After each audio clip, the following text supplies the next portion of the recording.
안녕하세요.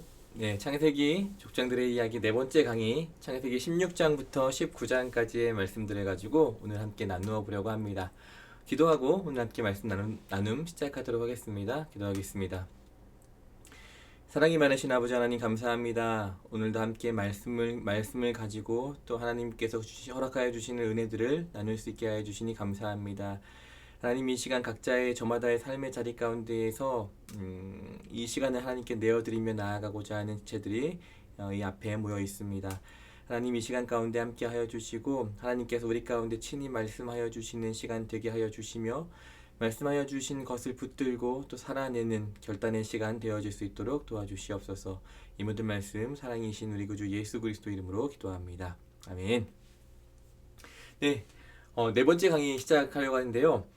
보니까 제가 점점 강의 시간이 길어지고 있더라고요.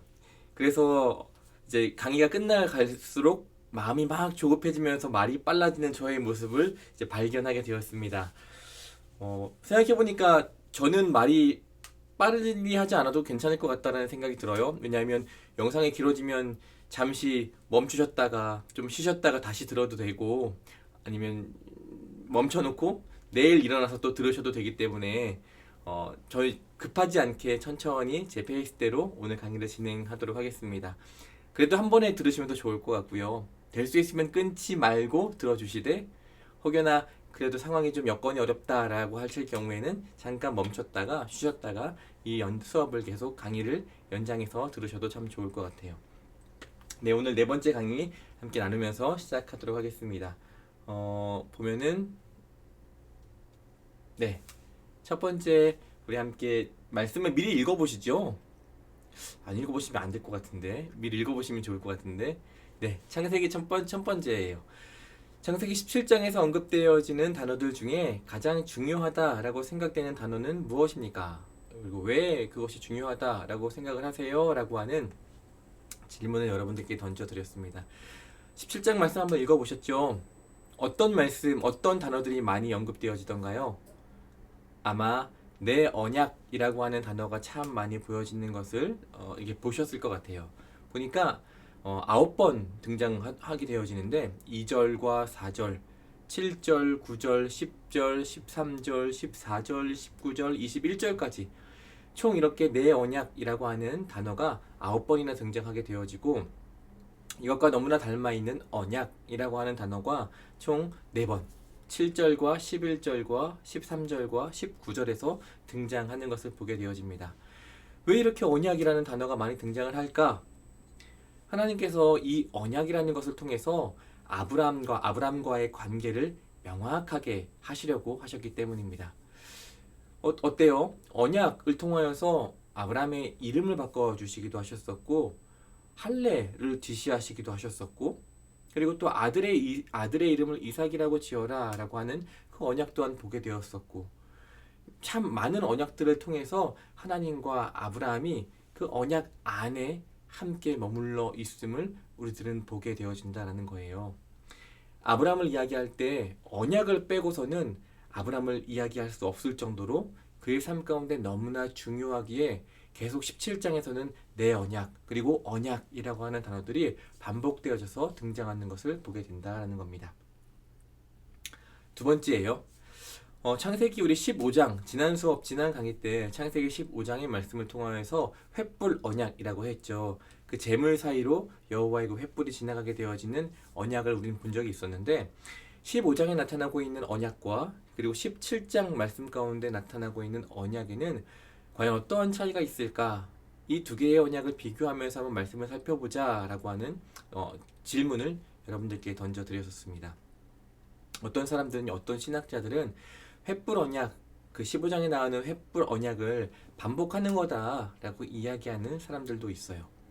그런데 자세히 보면은 반복이 아니라 분명 차이점이 존재한다라는 거예요. 15장에 나타나고 있는 그 언약 같은 경우에는 제사를 중심으로 제사를 통하여서 그 언약이라는 것이 확인이 되었었죠. 그런데 17장의 언약에서는요, 여러분들 말씀을 읽어보셨으면 아시다시피 제사에 대한 언급이 전혀 나타나지 않는 것을 보게 되어집니다. 오히려 17장에서는 아브람과 언약을 맺는 이유가 무엇인지, 맺는 목적이 무엇인지를 하나님께서는 명확히 밝혀주시고 강조하시고자 하시는 것을 우리들은 보게 되어집니다. 그리고 또한 15장에서는요, 말씀을 쭉 잘 읽어 내려가다 보면 하나님께서 그 언약의 중심 가운데 땅이라고 하는 땅에 초점을 맞춰서 언약을 맺고 계시는 것을 보게 되어집니다.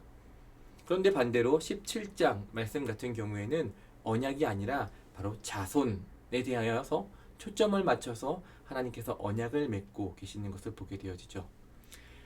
하나님께서 아브라함에게 그 친척 그 땅을 떠나서 내가 지시할 땅으로 가라라고 말씀하셨을 때 약속하셨던 게 무엇이 있었나요? 땅과 언약, 땅과 자손이 있었음을 우리들은 기억하게 된다라는 거죠. 15장 말씀과 17장의 말씀을 통하여서 바로 땅과 자손에 대한 하나님의 그 언약을 확인시켜 주는 것을 보게 되어진다라는 겁니다. 그리고 또 어떠한 차이점이 있냐 하면 15장에서는 아브라함이 자신의 마음에 드는 의심스러운 질문들을 하나님께 던지는 것을 보게 되어져요.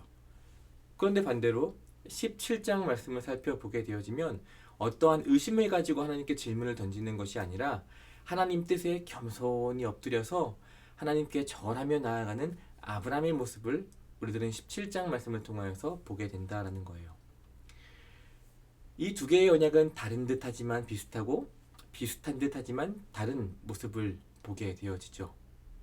그런데 가장 중요한 확실한 것은 무엇이냐 하면 아브라함을 향한, 그리고 아브라함이 하나님을 향한 서로 간의 사랑과 신뢰를 바탕으로 깊은 관계가 연결되어져 있다라는 것을 의미하는 것이 바로 15장과 17장에 나타나고 있는 그 언약에 중심된 내용임을 우리들은 알게 된다는 겁니다. 세 번째입니다. 창세기 18장에서 아브라함은 자신을 찾아온 세 사람을 어떻게 맞이하였습니까? 왜 그렇게 정성을 들여서 맞이하였습니까? 라고 질문을 해보게 됩니다. 그 아브라함이 그 당시에 살았던 고대 근동 지방의 관습 중에 어떠한 것이 있었냐 하면 집에 이제 손님이 찾아오게 되어지면 그 집의 주인은 집에 머무르는 손님에 대한 안전과 모든 필요를 다 채워줘야만 하는 책임이 바로 그 집 주인 가운데 있었다라는 거예요. 우리가 말씀을 통해서 보면 알게 되겠지만 비록 아브라함의 집으로 찾아온 세 명의 손님을 처음 대접하기 시작할 때는 어떻게 보면 그 지역의 관습으로부터 시작되었을지 모르겠어요. 그런데 그 이후에 그가 말씀 가운데 나타나고 있는 18장 6절, 7절, 8절 말씀 가운데 나타나고 있는 그의 행동과 그의 말과 그의 표정이나 이런 것들을 살펴보자면 자신이 할 수 있는 가장 최선의 것으로 그 손님들을 대접하고 있는 것을 보게 되어진다라는 거예요. 이미 관습에서부터 마음으로 나아가게 되어진 모습이다라는 거죠. 그리고 그렇게 손님들을 대접하게 되었을 때에 이후에 내가 마주하고 있는 대접하고 있는 이 손님들은 일반적인 손님들이 아니구나 라는 것을 아마도 아브라함은 깨닫게 되었을 거예요. 그 이후에 말씀을 쭉 읽어 내려가다 보면 아브라함이 마주하고 있는 그 손님이 어떤 사람들인지 정체가 밝혀지게 되어지죠. 그가 대접하였던 손님들은 바로 여호와 하나님과 함께하였던 두 명의 사자들이었음을 깨닫게 된다는 겁니다. 이 말씀을 이따 18장 말씀을 살펴볼 때에 조금 더 구체적으로 한번 살펴보도록 하겠습니다. 두 번째, 이제 오늘 우리 가운데 허락하여 주신 본문 말씀을 조금 더 깊이 함께 나누는 시간 가운데로 나아가려고 합니다. 차선이 아닌 최선이라고 하는 제목으로 16장 말씀을 우리 살펴보려고 해요. 아브라함은 하나님께서 너의 고향과 너의 그 친척 집과 아버지의 집을 떠나서 나의 명령에 순종해서 가나안 땅으로 이주해라. 그 땅으로 가라라고 하나님께서는 말씀하셨죠. 그러므로 인하여서 한 10여 년 동안 아브라함은 유목 생활, 한 곳에 머무르지 않고 유목 생활을 하며 살아가는 것을 보게 되어집니다. 아마 그렇게 10여 년 동안 유목 생활을 하는 가운데 아브라함은 쉬지 않고 다음과 같은 것을 생각했을 거예요. 그 땅을 떠나라고 하셨을 때 하나님께서 약속하여 주셨던 땅과 후손에 대한 것들이 있는데 그거 도대체 언제 이루어지는 거야? 언제 나에게 허락하여 주시는 거지? 아마 쉬지 않고 아브라함은 이것을 생각하면서 살아가지 않았을까요? 그 땅과 하나님께서 주시기로 하셨던 땅과 후손의 그 약속들이 이루어지기 위해서는 먼저 당장 필요한 것이 있는데, 그게 무엇이냐 하면 아브람과 아내인 사레 사이에서 빨리 자녀가 출산되어야지만 했다라는 거죠. 10여 년이라는 시간이 지나면서 아마 아브람은 조금씩 초조해지고 불안해졌을 것 같다라는 생각을 해보게 됩니다. 그래서 결국 어떻게 했을까요? 당시에 수많은 사람들이 따랐던 삶의 방식을 아브람도 사레도 곧이곧대로 따르게 되었다라는 거예요. 자녀를 위하여서 자녀를 대신 출산하여 줄 수 있는 새로운 아내를 맞이하기로 했다라는 거죠. 하나님을 향한 불신까지는 아니었다 하더라도, 불순종까지는 아니었다 하더라도 적어도 온 마음과 중심을 다하여 하나님을 전적으로 신뢰하지 못한 아브라함의 모습을 보게 된다라는 거예요. 기다리고 그 하나님의 때가 언제인지 알지 못하지만 기다리지 못하고 사람의 생각과 방법을 통하여서 그 문제들을 해결하고자 하였던 아브람과 사레의 모습을 보게 되어집니다. 하나님이 허락하셨던 최선의 방법이 아닌 다른 방법을 선택하게 되어졌죠. 사람이 생각할 때의 최선이라고 했던 방법을 선택을 했던 거예요. 그런데 아무리 생각하고 고민하고 결정하여도 사람의 방법이 최선이 되어질 수는 없다라는 거예요. 아무리 노력해도 차선이 될 수 있을지 모르겠지만 최선으로까지 나아가지 못한다라는 거죠. 이러한 것들을 선택한 아브라함의 모습이 바로 오늘 16장 말씀의 주를 이루고 있는 내용임을 깨닫게 됩니다. 자, 조금 더 구체적으로 살펴볼게요. 1절과 2절 가운데 나타나게 되어지는 말씀입니다. 16장 바로 전에 있는 15장 말씀을 통하여서 어떻게 했어요? 하나님께서는 아브라함에게 그 깜깜한 밤하늘에 떠있는 하늘의 별을 보여주시면서 자손에 대한 약속을 다시 한번 확신시켜 주었음을 우리들은 지난 강의를 통해서 살펴보았습니다. 근데 아브라함과 사레는 그 약속을 믿고 따르기보다는 자신들의 방법대로 그 문제를 해결하고자 했다라는 거예요. 말씀이 시작되면서, 그리고 오늘 이 16장의 말씀이 시작되어지면서 그 방법의 하나로 하갈이라고 하는 한 여인이 소개되어집니다. 사레와 하갈, 이 두 사람은요 서로 대비되는 모습을 가지고 있어요. 사레는요 아브람과 정식적으로 혼인 관계 안에 있기 때문에 어떻게 보면 자유인과 다름없는 삶이죠. 하지만 자유인임에도 불구하고 그 사레의 삶은 불안정하고 또 늙고 이제 임신이 되어지지 않는 상태임을 오늘 성경은 이야기하고 있어요. 반면에 새롭게 맞아들이게 되어진 아내 하갈은 어떠하였느냐? 이방인이면서 원래는 종이었었죠. 하지만 사례와는 반대로 생기 넘치는 언제든지 임신이 가능한 가임기의 젊은 여성이었음을 우리는 말씀을 통해서 보게 되어진다는 거예요. 여기서 사례가 아브라함에게 하는 말에 우리는 주목해 보아야 합니다. 사례는 아브라함에게 다음과 같이 이야기를 하고 있어요. 16장 2절 하반절의 말씀인데요. 16장 2절 상반절의 말씀인데요. 이렇게 쓰여 있습니다.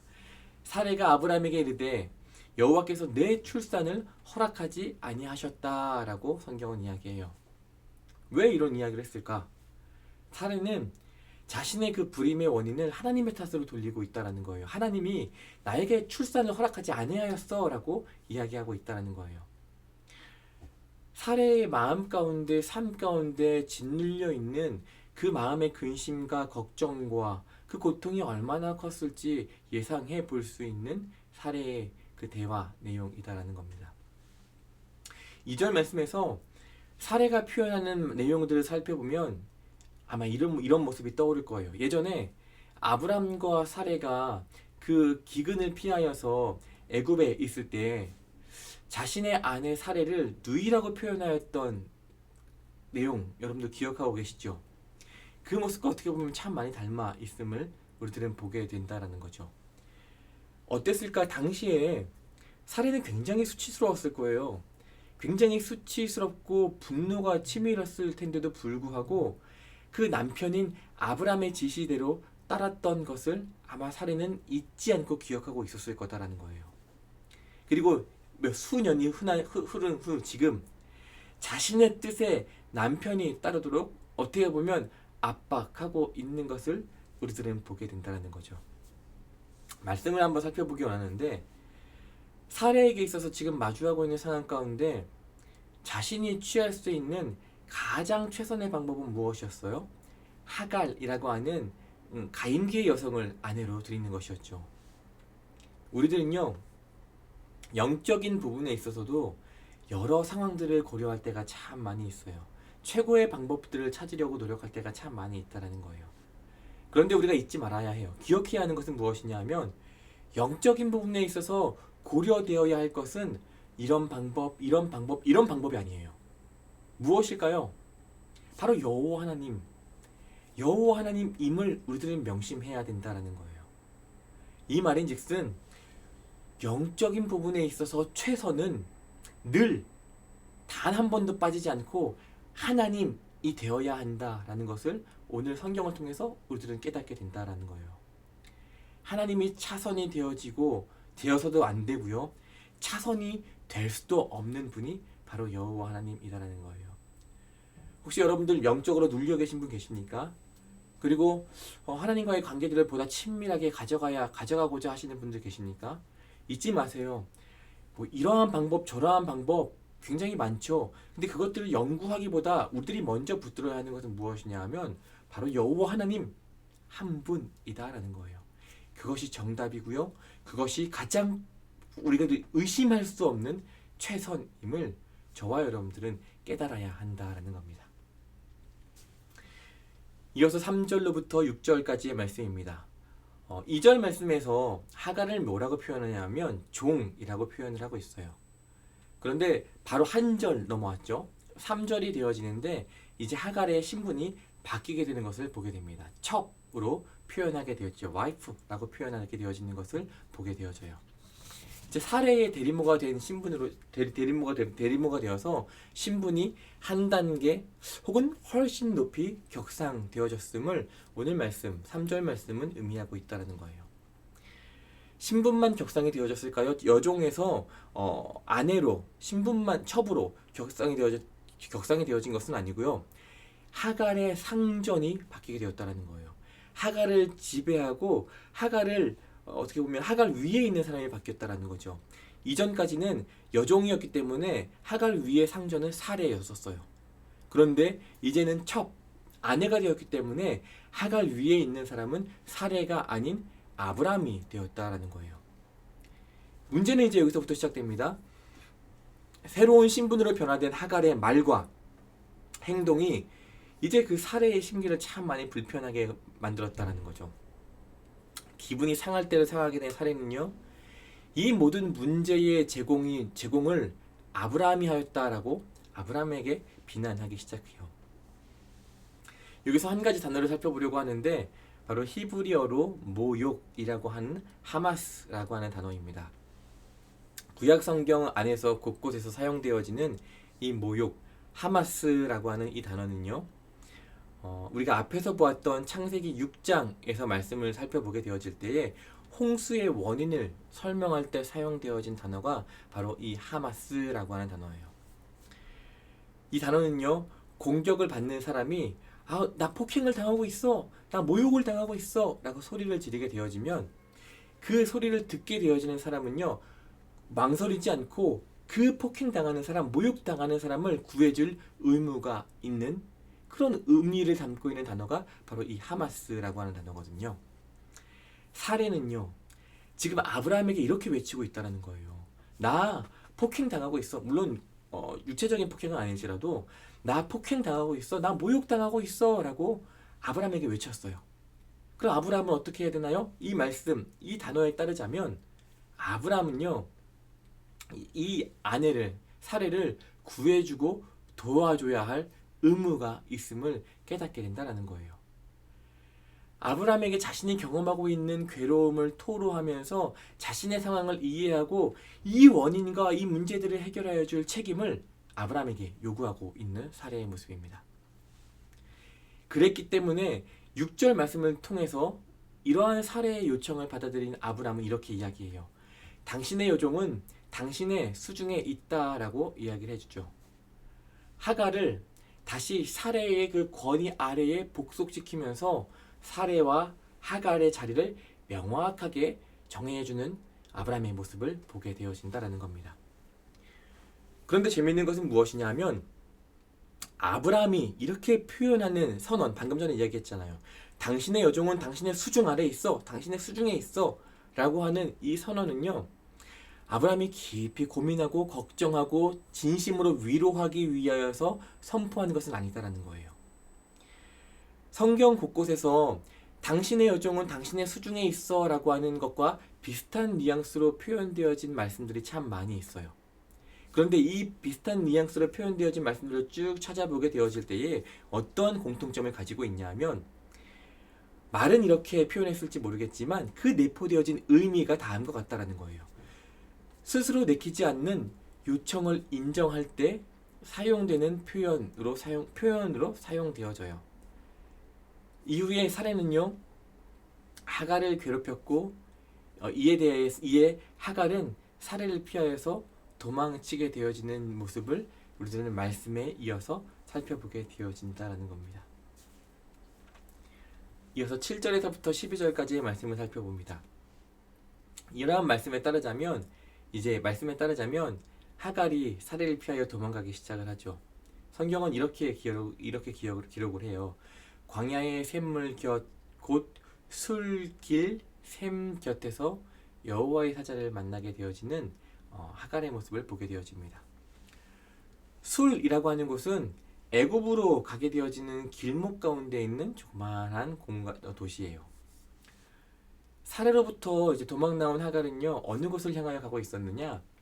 자신의 고향이 되어지고 있는 애굽을 향하여서 가고 있었음을 바로 이 길목, 술이라는 곳을 지나게 되어지는 것을 보게 될 때 우리들은 예상해 보게 되어지죠. 그런데 이 말씀 가운데 우리가 주목해 보아야 할 것은 무엇이냐면, 여호와의 사자가 이미 하갈을 알고 있었다라는 거예요. 살해의 여종 하갈아 라고 부르는 것을 보게 되어지죠. 그렇게 부르면서 현재 이 하갈의 위치가 어디에 있는지, 삶의 자리가 어디에 있는지, 어떤 상황 가운데 이 여인이 서 있는지를 어떻게 보면 이미 알고 있는 상태로 하갈에게 다가오는 것을 우리들은 말씀을 통해서 보게 된다는 거예요.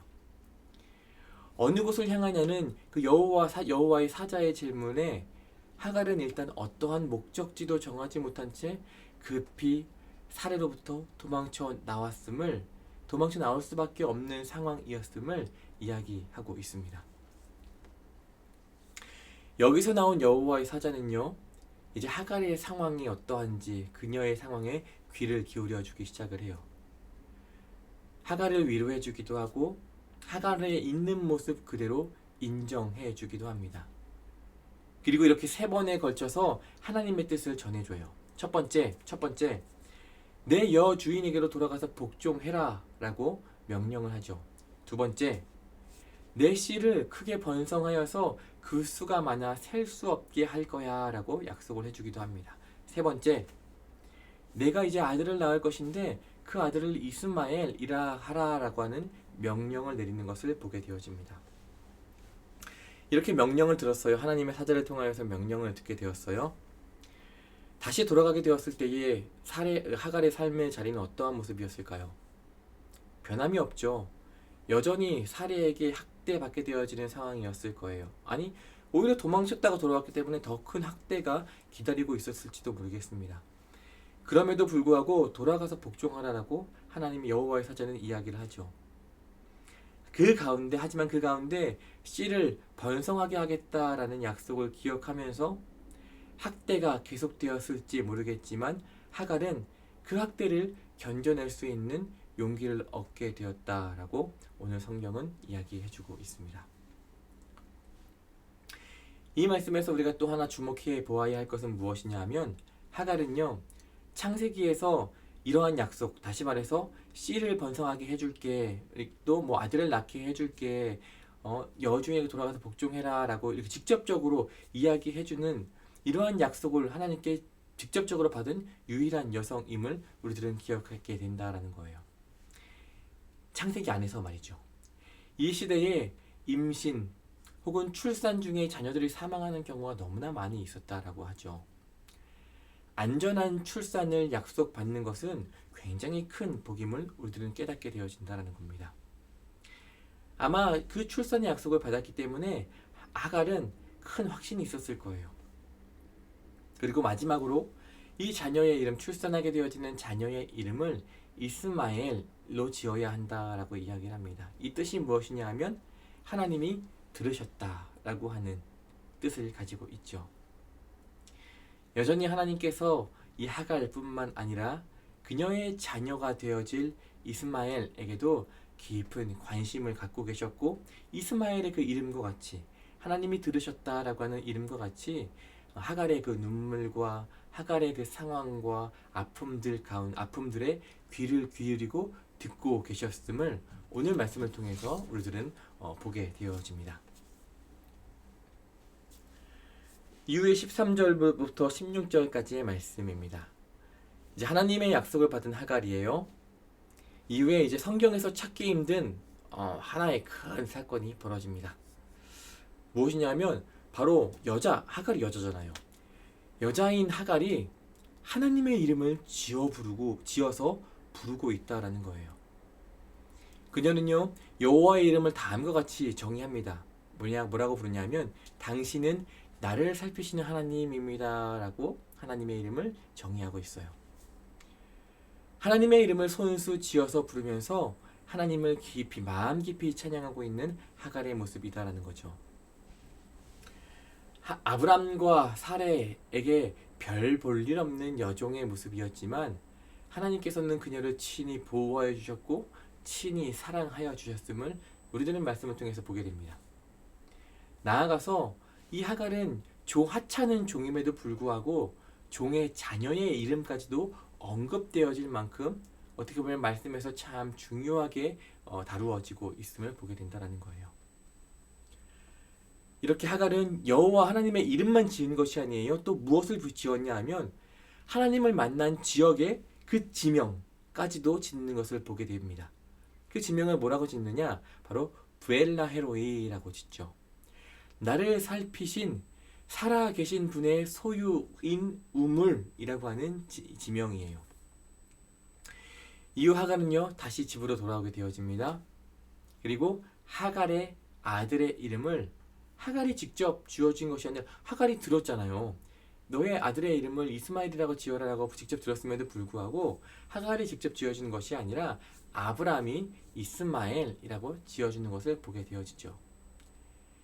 아브람이 직접 그 아이의 자녀의 이름을 지어주었다라고 하는 것은 어떠한 의미를 가지고 있을까요? 모든 특권을 가진 자식으로서 인정했다라는 것을 의미하고 있다는 겁니다. 이렇게 아브람은 하갈을 통하여서 86세에 이스마엘을 얻게 되었습니다. 16장 속에 여러분들 그 나눠드린 강의안에 나온 내용인데 제가 줄을 참 많이 쳐드렸죠. 16장 말씀을 쭉 살펴보면서 하갈의 삶을 한마디로 정의해 보세요. 그리고 왜 그렇게 정의하였는지 그 이유들을 한번 밑에 곰곰이 생각하면서 한번 써보시기 바랍니다. 왜 제가 이 질문을 드렸냐 하면 이런 내용들을 가지고 한번 여러분들과 잠깐 나누어 보려고 하기 때문이에요. 하갈의 모습이요, 어쩌면 우리들의 모습과도 참 많이 닮아 있음을 보게 된다는 거예요. 종이 주인의 아내가 되었죠. 인생 역전이 이루어진 거예요. 그렇게 주인의 아내가 되어지자 자신의 권위를 가지고 원래 아내의 권위를 가지고 자신의 그 새롭게 얻게 되어진 그 권위를 가지고 사례를 막 괴롭혀요. 그렇게 누렸던 은혜를 뒤로하고 이제 사례를 피하여서 또 도망가기도 합니다. 또 도망간 그곳에서 다시 하나님의 보호하심을 경험하면서 하나님을 고백하기도 하는 하갈의 모습이에요. 그리고 다시 돌아와서 이스마엘을 낳게 되어지는 하갈의 모습을 보게 된다는 거예요. 이게 왜 우리들의 모습과 같느냐? 왜 우리들의 모습이라고 이야기할 수 있느냐? 한번 잘 살펴보세요. 어떠한 그러니까 스스로가 극복할 수 없는 상황 속에서 우리들이 아파하고 힘들어할 때가 참 많이 있죠.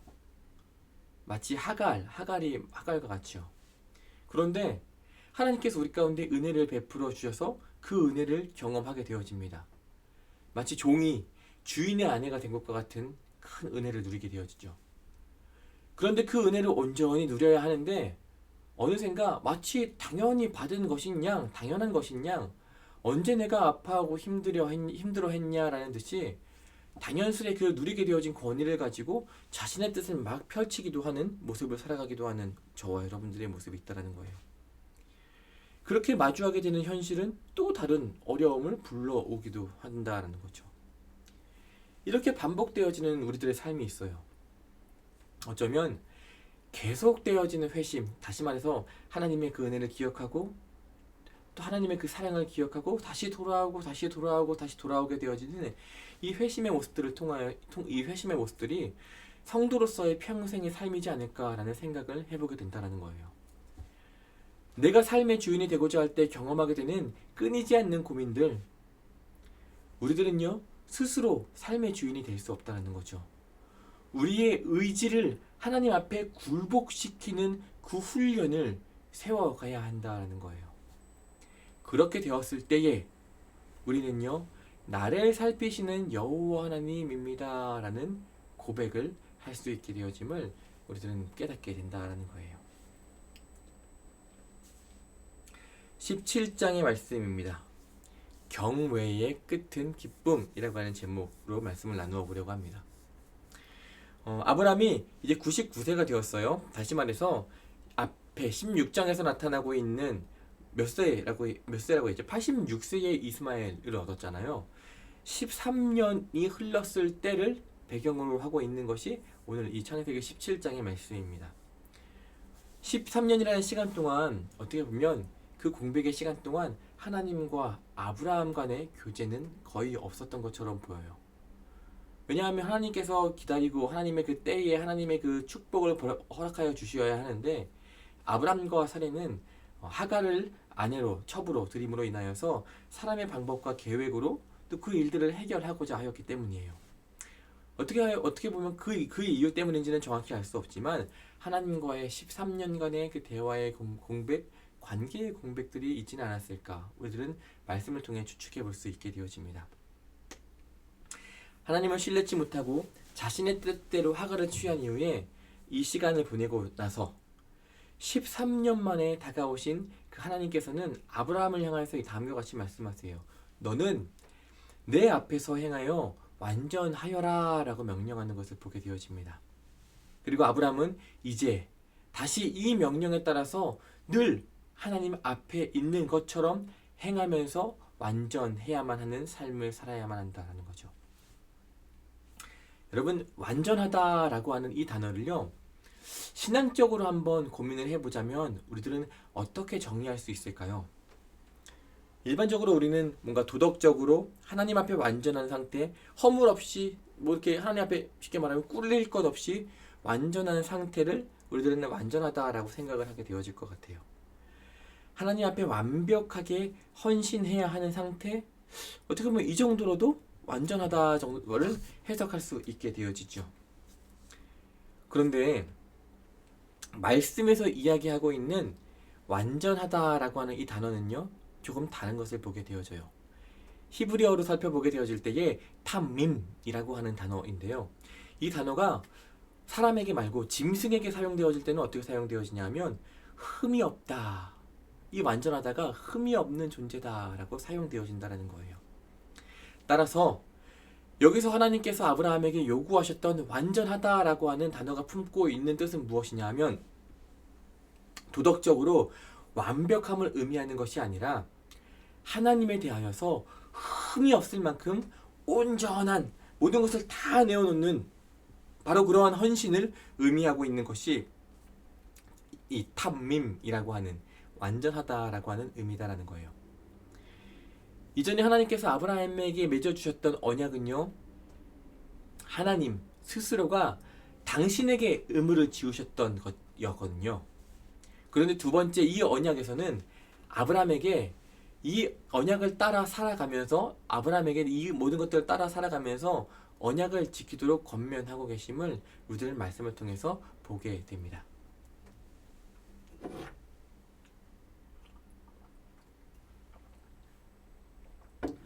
3절에서부터 8절까지의 말씀을 살펴봅니다.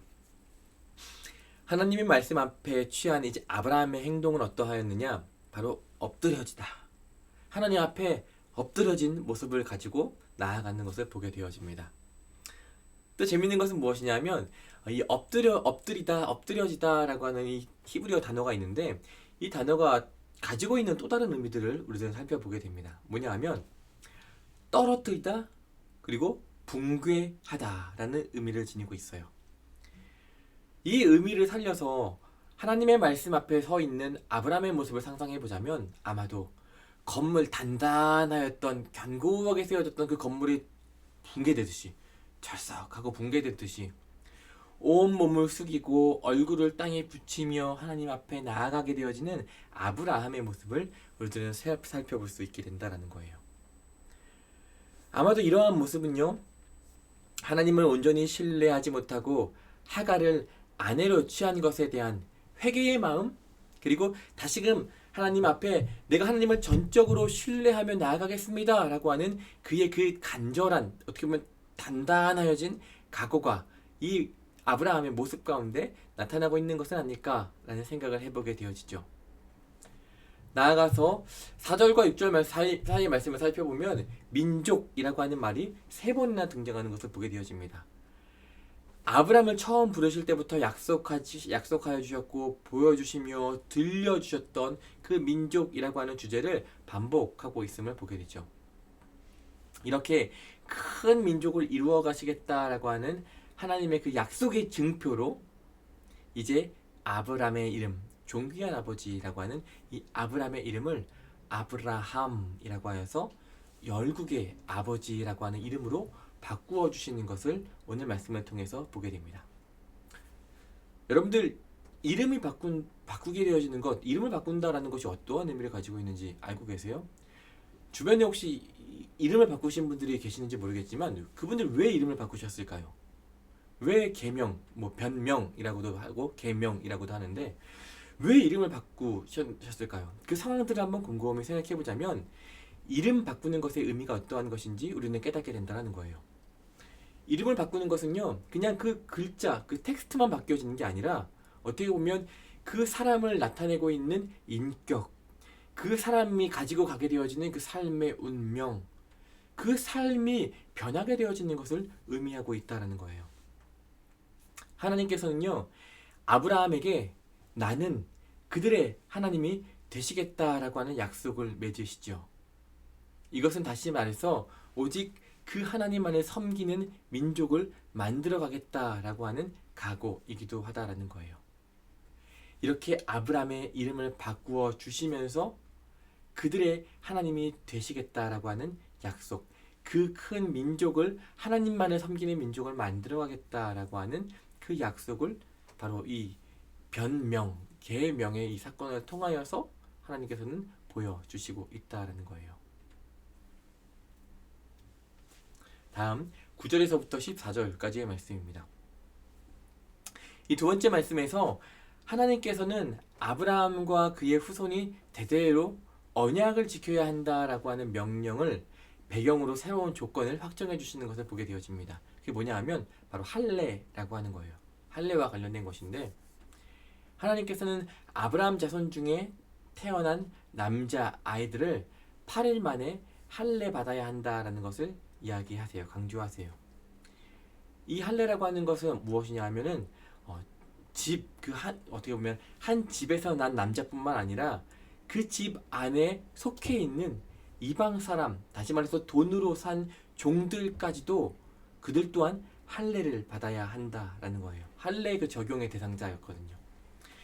보통 우리는 주인이니까 할례 받는다라고 생각하고 종들은 그들이 할례까지 받을 게 있어라고 생각할지 모르겠지만 우리들의 예상과는 달리 이스라엘 백성들이 소유한 종들은요, 이스라엘 민족의 일원이 자유자와 종은 동일하게 그 언약의 구성원으로 차별받지 않는 것을 볼 수 있다는 거죠. 할례라고 하는 것은 뭐예요? 하나님과 아브라함 자손 사이에 깊고 친밀한 관계를 상징하는 것이 바로 할례라고 하는 거예요. 그 남자의 몸에 이 할례의 징표가 있다라고 하는 것은요, 아브라함 자손들이 혈통, 어떻게 보면 그 당시 모든 사람들이 바라보게 되어지는 혈통으로만 연결되어지는 것이 아니라 하나님께서 허락하여 주신 그 축복으로 생명을 누린다라는 것을 의미하고 있습니다. 창세기 9장 말씀을 우리가 지난 강의 때 살펴보았는데, 창세기 9장 말씀을 살펴보면 구름 속에 가려진 무지개 언약, 무지개가 있었잖아요. 그 무지개를 바라보게 되었을 때에 하나님께서 나를 보호하시고 우리들을 보호하시고 우리들을 지켜주셨구나 라고 하는 것들이 떠오르는 것과 같이, 바로 이 할례의 모습을 통하여서 아브라함에게 주셨던 그 하나님의 약속을 매번 떠오르게 하셨음을 우리들은 기억해 볼 수 있다는 거예요. 따라서 할례가 이러하기 때문에 할례를 받지 않은 남자들은요, 언약의 특권을 누릴 권리가 없었다라는 거예요. 물론 아브라함 이후에 한참의 시간이 지난 이후에 중앙성소에 모여서 제사를 드리게 되어질 때에 이 할례를 받지 않은 자들이 배제되어지는 이유가 바로 여기 있었다라는 거예요. 할례라고 하는 것은 이스라엘에게 있어서 하나님과의 깊은 관계를 의미하는 것이었기 때문에 창세기 이후로도 할례에 대하여서 너무나 중요하게 계속 언급되어지는 것을 우리들은 볼 수 있다라는 거죠. 15절에서부터 18절까지의 말씀입니다. 이제 사례 그리고 사라에 대한 이야기입니다. 창세기 17장 5절에서부터 5절에서 아브라함으로 이름이 바뀌게 되어졌던 것과 같이, 오늘 이 창세기 17장 15절에서부터 18절까지 말씀을 살펴보면 사레에서 사라로 이름이 바뀌어지는 것을 보게 됩니다. 다시 말해서 공주에서 왕비로 이름이 바뀌어진다라고 생각을 하면 좋을 것 같아요. 방금 전에 뭐라고 말씀드렸죠? 이름을 바꾼다라는 것은 그 사람의 운명이 바뀌게 되어지는 거고, 삶이 바뀌게 되어지는 거고, 그 사람을 정의하는 그 모든 것들이 바뀌어지는 것을 바뀌어진다라고 말씀을 드렸잖아요.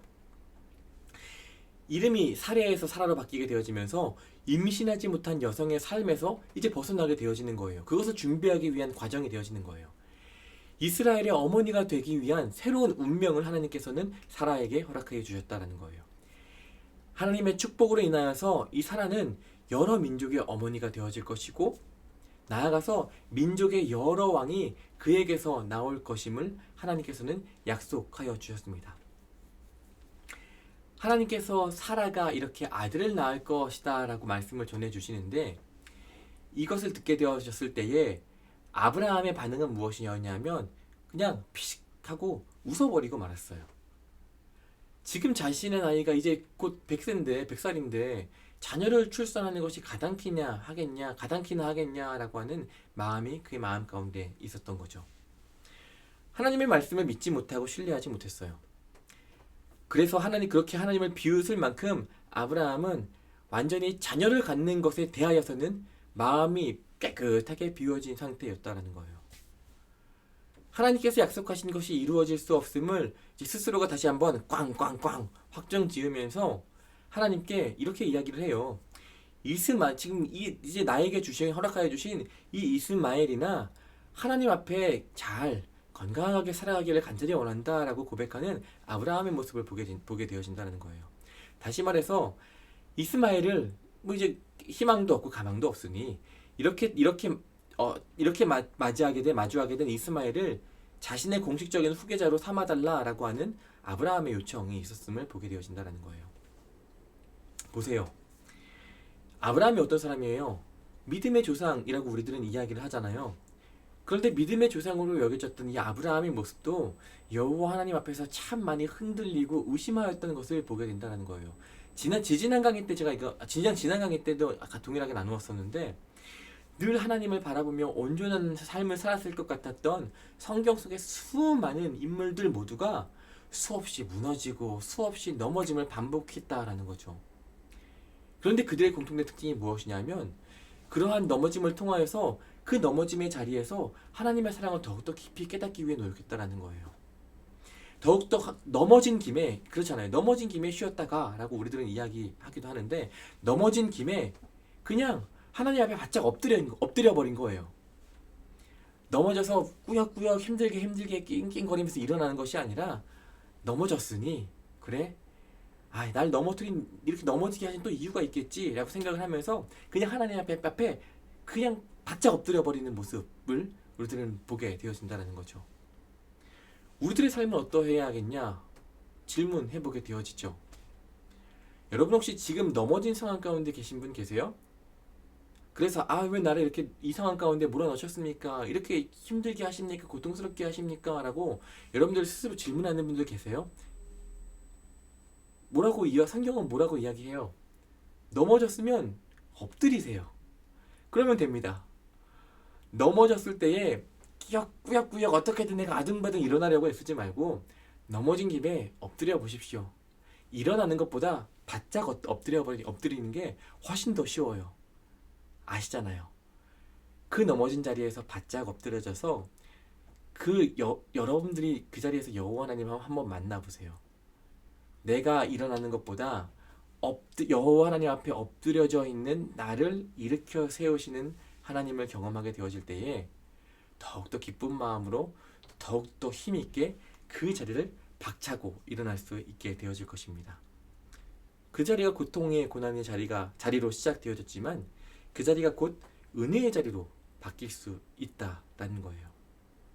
그렇게 바짝 엎드려서라도 하나님 앞에 나아가는 저와 여러분 되어지기를 간절히 소망합니다. 이어서 19절 그리고 27절의 말씀을 함께 살펴보려고 합니다. 앞서 아브라함이 하나님께 요청하였던 것이 있었죠. 이스마엘을 후계자로 삼겠다라고 하는 그 요청하였던 것을 하나님께서는 거부하시면서 사라를 통하여서 아들을 낳게 될 것을 확인시켜 주시죠. 하나님께서는 그 약속에 대한 확신을 더해 주시기 위해서 친히 그 아들의 이름까지도 정확히 알려주시죠. 그 아들의 이름은 이삭입니다. 그 히브리어로 이 이삭이라고 하는 이름 아마 여러분들 잘 알고 계실 텐데 웃음이라고 하는 의미를 가지고 있는 단어예요. 이삭을 통하여서 아브라함과 사라가 웃게 될 것이다 라고 하는 그 의미를 하나 가지고 있고요. 동시에 이전에 하나님께서 아브라함에게 너 이제 아들을 낳게 될 거야, 사라를 통하여서 아들을 보게 되어질 거야 라고 약속하여 주실 때 아브라함이 어땠죠? 엎드려서 피식하고 비웃었던 것이 바로 17절 말씀 가운데 나타나는 것을 우리들은 알고 있잖아요. 바로 이 아브라함의 모습을 기억하게 만들 이름이 이삭, 웃음이라고 하는 이름이다라는 거죠. 나중에 18장 말씀을 쭉 살펴보면 사라 또한 동일합니다.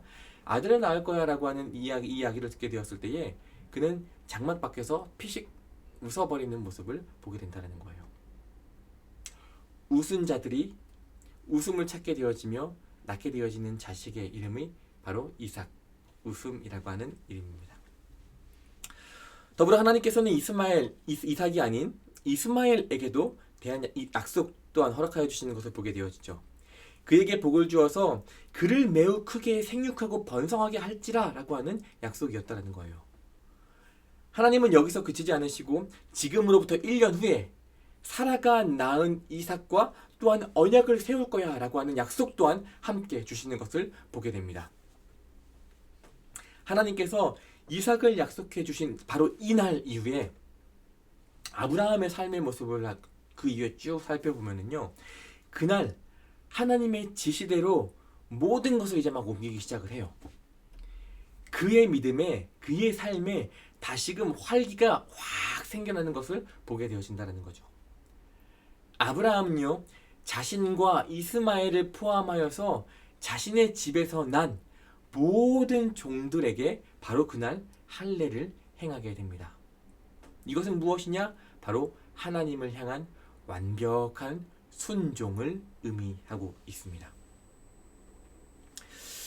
여기서 또한 우리 함께 나누어 보고 싶은 또 메시지들이 있는데 무엇이냐면은 하나님과 아브라함이 나누는 대화의 모습, 하나님과 아브라함이 관계 맺는 이 모습들을 쭉 살펴보면 여러 가지 믿음의 성격들, 여러 가지 믿음의 상황들이 그 관계 가운데, 그 모습 가운데 보게 되어진다는 거예요. 아브라함이 하나님의 부르심에 바로 반응하고 순응하면서 하란을 딱 떠났던 것처럼 때로는 분명한 행동으로 믿음을 표현하기도 하죠.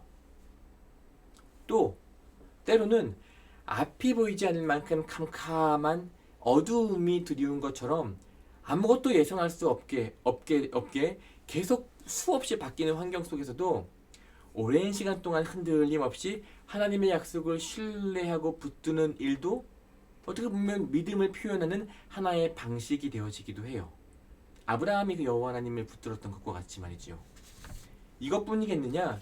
이뿐만 아니라 하나님을 온전히 사랑하고 신뢰한다라고 말하는 사람이라 할지라도 때로는 자신이 생각했던 것들보다도 더욱더 자신이 생각했던 시간보다도 더욱더 지체되고 하나님의 약속이 이루어짐에 대한 것들이 보여지지 않는 때때로는 의심하기도 하고 위축되기도 하는 또 믿음의 모습을 우리들은 보게 되어지기도 하고요. 그런데 하나님은 이런 그리스도인들을 그냥 놔두시지 않는다라는 거죠. 아브라함을 보더라도 보세요. 모든 일들이 착착착착착 진행되어졌느냐? 그거 절대 아니거든요. 75세에 하란을 떠나면서 하나님을 경험하였던 아브라함은요. 86세에 이스마엘을 얻고요. 99세에 아들 이삭을 낳게 될 것이라는 이야기를 듣게 되기까지 13년이라고 하는 시간 동안 하나님으로부터 또한 어떠한 응답을 듣지 못하였던 시간을 갖기도 했던 것이 아브라함의 모습이에요. 그리고 그로부터 1년이 더 흘러서야 아들 이삭을 얻게 되어지기도 하였죠. 생각을 해보세요. 75세로부터 100세에 이르기까지 25년이라고 하는 시간은 아브라함에게 있어서 어쩌면 큰 시험의 시간이 되었을지도 몰라요. 하지만 이 동일한 25년의 시간이 하나님을 더욱더 단단히 붙들 수밖에 없는 시간이 되기도 하였다라는 거죠. 지금 저와 청운의 성도님들 여러분들이 걷고 있는 이 시간 하나님께서 함께 동행하여 주고 계심을 믿으시길 간절히 소망합니다. 결국 우리 하나님은요, 여러분들의 하나님, 저의 하나님은요, 하나님은 당신의 방법으로 우리를 웃게 만드실 거다라는 거예요. 결국에는 우리 하나님은 우리들의 입술을 통하여서 당신을 향한 영광을 드러낼 수밖에 없게끔 만들어 가실 분이 바로 우리 하나님이시다라는 겁니다. 이렇게 온전히 하나님을 신뢰하는 저와 여러분 되어지기를 간절히 소망합니다. 말씀 가운데 나타나고 있는 아브라함은요, 따라서 어쩌면 우리가 막연하게 바라보고 있는 모든 이들이 존중하고 모든 이들이 기다리고 있는 신앙의 하나의 롤 모델이기에 앞서서 오늘을 살아가는 우리들의 모습과도 같다는 거죠. 18장 말씀입니다. 18장 말씀은 아브라함과 조카 롯의 이제 상반된 운명의 결과를 이야기하고 있는 장이에요. 아브라함은 사라를 통하여서 이제 후계자를 주시겠다라고 하는 하나님의 약속이 이제 막 이루어지려고 하는 순간에 있어요. 반면에 소돔의 그 시민이 되겠다라고 하는 조카 그 롯의 꿈은요, 완전히 깨어지기 일보 직전임을 보게 되어진다는 겁니다. 창세기 13장에서 아브라함과 결별할 때 아브라함과 달리 자신의 눈을 들어서 요단 지역 이곳저곳을 바라보고 소알까지 온 땅에 물이 넉넉한 것을 확인하고 재물과 쾌락을 쫓아 이동하였던 롯이었었잖아요. 그랬던 롯이 취하고자 하였던 모든 소유를 잃어버리기 바로 직전이다라는 거예요. 반대로 아브라함은 하나님이 축복하여 주셔서 많은 재물과 명성을 쌓게 되었죠. 이 모든 이야기는 아브라함을 찾아온 3명의 손님에 의하여서 진행되어지는 것을 보게 된다는 거예요. 이제 1절에서부터 8절까지의 말씀을 우리가 함께 살펴보겠습니다. 18장은 여호와 하나님께서 쭉쭉쭉쭉 해서 아브라함에게 나타나시니라 라는 말씀으로 시작되어지는 것을 보게 됩니다. 이제 앞으로 어떠한 일들이 또 누구에 의하여서 펼쳐질 것인지를 먼저 보여주는 말씀이죠. 1절의 말씀을 히브리어 원어적으로 해석해보면 다음과 같아요. 그는 스스로를 나타내 보이셨다 라고 해석되어집니다.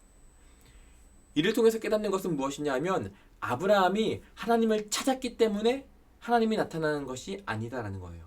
하나님께서 자신 스스로를 아브라함에게 나타내 보이셨음을 오늘 말씀은 이야기하고 있습니다. 죄로 가득 찬 우리들은요, 우리들의 힘으로 하나님을 결코 찾을 수 없어요. 하나님께서 친히 자신을 우리들에게 나타내 보여주셔야지만, 그 은혜를 허락해 주셔야지만 우리들은 여호와 하나님을 만나고 경험할 수 있게 되어진다는 거예요. 이게 바로 은혜다라는 거죠. 그래서 우리는 쉬지 않고 우리 가운데 나타나시고 우리에게 보여주실 여호와 하나님을 찾고 구해야 한다라는 겁니다. 오늘 말씀에 따르자면 아브라함이 이제 눈을 딱 들었을 때 아브라함의 맞은편에 셋이 서 있는 것을 보게 되어집니다. 성경은 이들이 누구인지 명확히 말해주고 있지는 않아요. 다만 그들을 보자마자 달려나가서 몸을 땅에 굽히며 영접하는 아브라함을 보았을 때에 그 세 명의 그 존재들은 너무나 중요한 존재들임을 우리들은 예상해 볼 수 있게 된다는 거죠. 이어서 아브라함은 그들을 매우 존귀하게 대접합니다. 그들의 발을 씻을 물을 먼저 준비하고요. 그리고 이어서 나오는 6절과 7절과 8절의 말씀을 쭉 살펴보게 되어질 때에 매우 분주하게 움직이는, 하지만 그 분주함 가운데 아브라함의 기쁨이, 진정한 기쁨이 묻어나고 있는 그 아브라함의 모습을 우리들은 보게 되어집니다. 6절, 7절, 8절 세 절이 시작하는 부분들을 한번 쭉 살펴보세요. 동일해요. 아브라함이 급히 장막으로 가서, 아브라함이 또 가축대 있는 곳으로 가서, 아브라함이 엉긴 젖과 우유와 하인이 유리한 송아지를 가져다가, 무엇을 의미하죠? 가장 좋은 것으로 최상의 대우를 펼치고자 하는 아브라함의 모습을 성경은 이야기하고 있다는 거예요. 심지어 보세요.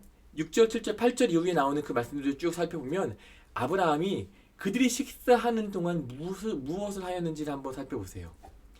8절 말씀 하반절을 살펴보면 손님과 함께 식사의 자리에 앉아있지 않고 손님이 더 필요한 것은 없는지 멀찍이 나무 아래 서서 살피고 있음을 보게 된다는 거예요. 이것은 아브라함의 집에 온 손님들이 자신보다 더 높은 사람이기에 내가 그들과 함께 그 자리 가운데 머물러 있을 수 없다라고 하는 것을 의미하고 있다는 거예요. 기대되지 않습니까? 이 셋의 존재가 어떠한 존재들인지, 아브라함이 어떠하길래 이렇게 이들을 극진히 대접하며 이들과 함께 식사도 하지 않은 만큼 뒤로 물러서 있는지, 이제 그들이 어떠한 존재들인지 슬슬 드러나기 시작합니다. 9절에서부터 15절까지의 말씀이에요. 자, 이제 이 세 명의 존재들이 세 손님들이 식사를 마치자마자 사라를 막 찾아요. 당시 문화권에서는 여자들은 남자 손님들과 절대 자리를 함께 하지 않았기 때문에 아마 사라는 그 자리 가운데 머물러 있지 않고 그들이 머물고 있는 장막 밖에, 그들이 머물고 있는 집 밖에 있었던 것 같기도 합니다. 있었던 것 같아요. 근데 놀라운 점 한 가지는 무엇이냐 하면, 분명 그들은 처음 이 손님으로 아브라함의 집을 찾아왔잖아요. 그런데 이미 그들은 아브라함의 아내가 되어지고 있는 사라의 이름을 정확히 알고 있다는 거예요. 그리고 여자와 대화를 나누지 않는 것이 일반적임에도 불구하고 먼저 사라 어디 있냐고 사라를 찾고 있는 것을 우리들은 보게 되어지죠. 분명 평범한 손님들이 아님을 우리들은 깨닫게 됩니다. 이제 이 세 사람은 아브라함을 통하여서 사라에게 메시지를 전합니다. 그런데 10절 말씀을 살펴보면 다음과 같이 이야기를 해요. 내년 이맘때쯤 내가 반드시 내게로 돌아오리니 내 아내 사라에게 아들이 있을 것이야 라고 이야기하죠. 여러분 혹시 기억하십니까? 17장 21절의 말씀의 내용을 한번 살펴볼 수 있으면 좋겠는데요. 이렇게 쓰여져 있죠. 하나님께서 이렇게 말씀하셨어요. 내 언약은 내가 내년 이 시기에 사라가 내게 낳을 이삭과 세월이라 라고 하는 이야기를 하게 되어지죠. 여호와 하나님이 말씀하셨는데 동일한 내용, 동일한 말씀이에요. 세 사람의 존재가 무엇인지 이제 조금 이해가 되어지기 시작하죠. 바로 그 셋 중에 바로 한 존재가 바로 여호와 하나님이심이 드러나게 되어지는 말씀이라는 거예요. 놀랍지 않으십니까? 하나님께서 자신을 존귀히 여기는 자에게 이렇게 친히 가깝게 찾아와 주시고 다가와 주시며 자신을 경험케 하여 주시며 은혜들이 있다는 것을 오늘 말씀은 이야기하고 있습니다. 아마 여러분들 저도 마찬가지고요. 여러분들도 이렇게 경험해 보신 기억 있지 않으십니까? 오늘 말씀과 같이 손님의 모습으로 다가오지는 않으셨더라도 지금 이 순간도 우리 하나님께서는 저와 여러분들에게 더욱더 가까이 다가와 주시고자, 더욱더 깊이 다가와 주시고자, 더욱더 친밀히 다가와 주시고자 하심을 우리들은 깨달아 알아야 한다는 거예요. 그래서 우리는 어떻게 해야 되느냐? 늘 깨어 있어야만 하는 이유가 바로 여기 있다는 거예요. 우리에게 다가와 주셨을 때 그 사랑을 알아채야 하지 않겠냐라는 거죠. 아브라함에게 손님으로 다가오신 그 여호와 하나님, 아브라함이 모르고 그를 아무것도 깨닫지 못하고 그들을 반기지 못하고 그들을 마중하지 못하고 그냥 떠나보냈다라고 한다면 얼마나 아쉬웠겠습니까? 그 사랑을 붙들어야 한다라는 거예요. 그렇기 위해 우리들은 깨어 있어야 한다라는 거죠. 우리 모두 깨어 있기를 간절히 소망합니다. 그래서 손님으로 다가오셨을지언정 그분이 바로 여호와 하나님이라는 것을 우리들이 깨달아 알고 그를 붙잡고 그대에게 은혜를 부탁하고 매달리는 저와 여러분 되어지기를 간절히 소망합니다. 이 세 사람의 이야기, 이 모든 이야기들을 사라는 밖에서 듣고 있었어요. 이미 아브라함과 사라는 늙었고요. 심지어 사라는 출산할 수 없는 상황이 되었음에도 불구하고 하나님께서는 여호와 하나님께서는 내년 이맘때쯤 내게 다시 돌아올 건데 내 안에 사라에게 아들이 있을 거다라고 말씀하고 있다라는 거예요. 이 이야기를 장막문에 서서 이야기를 듣고 웃음을 터뜨려버린 사라의 모습이죠. 여호와께서 아브라함에게 이르시되 사라가 왜 웃으며 라고 성경은 이야기를 하죠. 하나님께서는요, 보세요. 장막 안에 머물러 계셨잖아요. 아브라함과 분명 대화를 나누고 이야기를 나누고 있었잖아요. 근데 장막 문 앞에 서서 그 이야기를 들으며 웃고 있는 사라의 웃음마저도 하나님께서는 지켜보고 계셨다라는 거예요. 하나님을 온전히 신뢰하지 못하였던 그녀의 태도를 하나님께서는 지적하고 계시다라는 거죠. 그녀의 비웃음은요, 하나님 앞에서 두려움으로 변하게 되어집니다. 이어서 16절에서부터 18절까지의 말씀입니다. 16절부터 18절에 16절부터는 이제 18장의 크게 보면 두 번째 단락이 시작되어지는 말씀이에요. 아브라함과 사라를 찾아왔던 그의 장막에 거하였던 그 세 사람이 이제 떠날 채비를 하게 되어지죠. 어디로 떠나느냐? 바로 소돔이라고 하는 곳을 향하여서 이제 이동할 준비를 하게 되어집니다. 이어서 하나님은 17절에서 다음과 같이 말씀하세요. 여호와께서 이르시되 내가 하려는 것을 아브라함에게 숨기겠느냐? 라고 말씀하시죠. 여러분 한번 생각해 보시겠습니까? 이 말씀은요, 여호와 하나님께서 누구에게 이른 말씀이냐? 보면은 이 말씀은 어떻게 보면 하나님 자신에게 하신 말씀이 되어지는 것 같아 보이기도 하고요. 혹은 자신이 아닌 앞에 있는 그 두 사람에게 혹은 세 사람에게 하신 말씀 같아 보이기도 합니다. 명확하지는 않아요. 다만 여기서 우리가 깨닫게 되어지는 것은 무엇이냐면 롯을 너무도 사랑한 아브라함임을 하나님께서는 아셨기 때문에 소돔에 대한 심판을 언급하면 분명히 그 아브라함이 반대할 것을 알고 계셨어요. 그것을 알고 계셨기에 쉽게 아브라함에게 당신의 뜻을 보이지 못하고 계심을 우리들의 말씀을 통해서 16장 17, 18절의 말씀을 통해서 보게 된다는 겁니다. 그만큼 하나님께서 아브라함을 아끼고 사랑하셨어요. 그의 마음과 상황들을 배려하실 만큼 말이죠. 이어서 19절에서부터 21절까지의 말씀입니다. 하나님께서는 여기서 아브라함과 그의 자식들을 택하신 이유를 설명하여 주십니다. 매우 중요한 부분인데 하나님께서는 그들을 택하시고 아브라함에게 그 자식과 권속에게 명하여 여호와의 도를 지켜라, 지켜 행하도록 하라 라고 그렇게 인도할 책임을 아브라함에게 맡기셨습니다. 그들은 어떻게 해야 돼요? 마땅히 의와 공도를 행해야만 했습니다. 이것을 지켜갈 때 하나님께서는 아브라함에게 주신 그 약속들을 이루어 가실 것이다 라는 거예요. 의와 공도를 지키라고 했죠. 의라고 하는 것은 무엇이냐? 아마 여러분 한 번쯤 들어보셨을 텐데 히브리어로 체다카라고 합니다.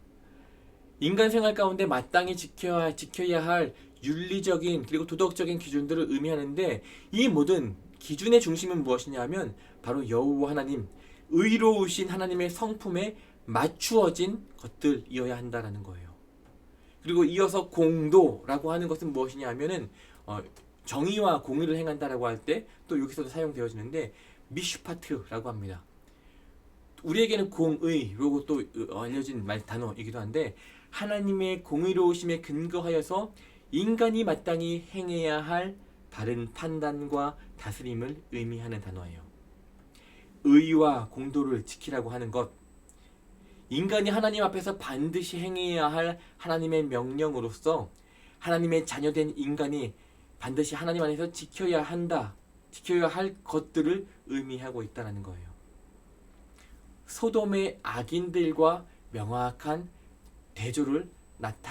대조가 되어짐을 오늘 말씀을 통해서 보게 되어집니다. 하나님께서 심판하시고자 하는 소돔이라고 하는 것을 설명할 때에 그곳은 부르짖음이 큰 곳, 죄악이 심히 무거운 곳이라고 표현하십니다. 성경에서 부르짖음이라고 하는 단어들을 우리들은 많이 보게 되어지죠. 일반적으로 약자나 권리를 빼앗긴 이들이 겪게 되는 억압 등으로 인하여 생기는 외침 가운데 우리들은 많이 보게 되어집니다. 출애굽기에서 애굽의 노예가 되었던 히브리 민족들의 그 부르짖음을 들으셨다라고 하는 것들을 통해서 우리들은 보게 되어지죠. 소돔에서 바로 이런 소리가 들려왔다라는 거예요. 이 소리를 듣는 어느 누구라도 손을 내밀어서 이제 그들을 건져 주어야만 합니다. 아무도 반응하지 않을 때 비로소 그때서야 하나님께서 친히 그들 가운데 최후의 희망이 되어주시는 것을 보게 되어집니다. 하나님께서 이 소리를 듣고 바로 그곳으로 향하신 것이죠.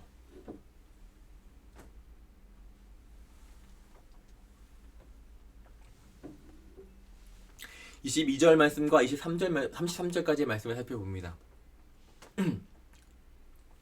22절 말씀을 통하여서 세 사람 중에 두 사람이 이제 소돔으로 이동하기 시작을 합니다. 여호와 하나님께서는 같이 이동하지 아니하시고 아브라함과 함께 머물러 계심을 보게 되어지는데, 소돔을 향한 하나님의 뜻을 이제 알게 되어지잖아요. 아브라함이 알게 되어졌습니다. 그래서 하나님을 향하여서 막 탄원하면서 울부짖으면서 중보기도 하기 시작을 해요.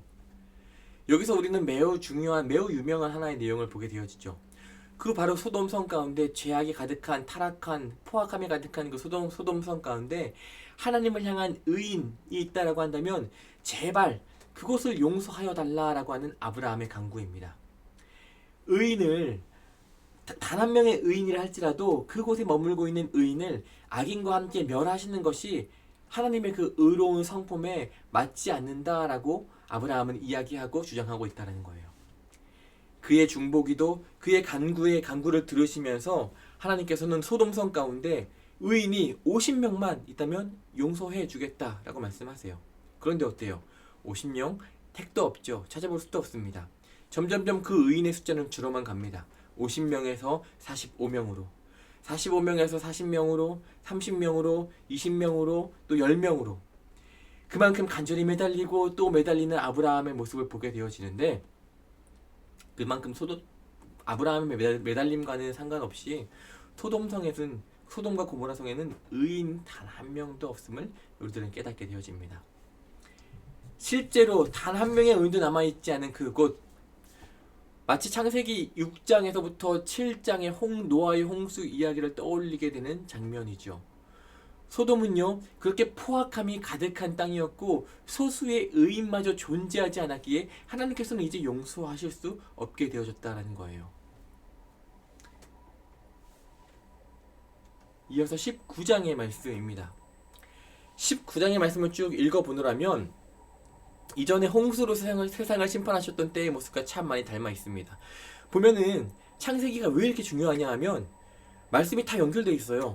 노아의 때가 지금 또 이제 노아의 때의 그 포악한 사람들의 모습들이 바벨탑을 세울 때의 모습이기도 하였고, 또 그 이후에 시간이 흘러서 지금 바로 아브라함의 때에 이 그 소돔과 고모라 성에 살아가는 그 사람들의 모습이기도 한다는 거예요.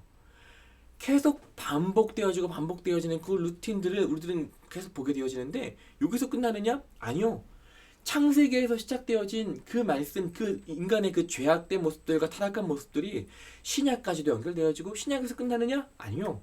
오늘을 살아가는 우리들의 삶 가운데에서도 계속 되어지는 것을 보게 되어진다는 거예요. 창세기가 왜 중요한지 깨닫게 되어지시죠. 바로 여기에 창세기를 깊이 살펴보아야 하는 이유가 여기 있다는 거죠. 하나님은요, 이제 다시 심판을 내릴 수밖에 없는 상황에 이르셨지만 홍수 때의 노아의 가족의 그 경우들처럼 그나마 그 의인들을 건져내시려고 한다라는 거예요. 두 심판의 이야기에서 가장 큰 차이는 무엇이냐면 노아의 홍수의 때는 온 땅을 물로 심판하셨지만 소돔과 고모라 성의 이야기에서는 악이 가득한 그 작은 지역만 하나님의 심판의 대상이 되어짐을 우리들은 보게 되어진다는 겁니다. 19장 1절에서부터 9절까지의 말씀이에요. 아브라함을 방문하였던 세 사자 가운데 이제 둘이 소돔으로 향하였고 저녁 때쯤 그 소돔성에 도착하였습니다. 마침 그들이 이제 소돔성에 다다르게 되어졌을 때에 소돔 성문 앞에 앉아있던 롯이 그들을 마주하게 되었죠. 일반적으로 성으로 둘러싸인 도시라고 한다면 그 성에 들어가기 위하여서는 성문을 통과할 수밖에 없는 구조였을 것입니다. 성문 중 한 곳이 주요 입구로 활용이 되어지면서 그 성문을 중심으로 주변으로 큰 공터가 생겨나기도 하였고 도시의 생활 중심지가 그 성문 중심으로 형성이 되어져요. 성문 중심에는 대화의 자리가 되어지기도 하였고 사업이 펼쳐지게 되어지는 자리가 되어지기도 하고 또 여러 가지 법적인 것들, 정의를 지켜내기 위한 그 집행을 위한 장소가 되어지는 것이 그 성문 주변의 공간들이다라는 거예요. 그런데 롯이 지금 그 성문 앞에 앉아 있네요. 이것은 무엇을 의미하는 것이냐 하면은 나름 롯이 그 소돔성 안에서 지도자, 그 성문 앞에 떳떳이 앉아 있을 법한 수많은 사람들이 오고 가는 자리 가운데 앉아 있을 법한 지도자가 되었음을 우리들은 유추해 볼 수 있다라는 거예요. 이러한 롯이 두 천사가 성으로 들어오는 것을 보고 한 걸음에 일어나서 영접하고 땅에 엎드려 절하게 되어집니다. 이전에 우리 보았죠. 아브라함이 세 사람을 영접할 때 마중하게 되어질 때와 참 비슷한 모습이에요.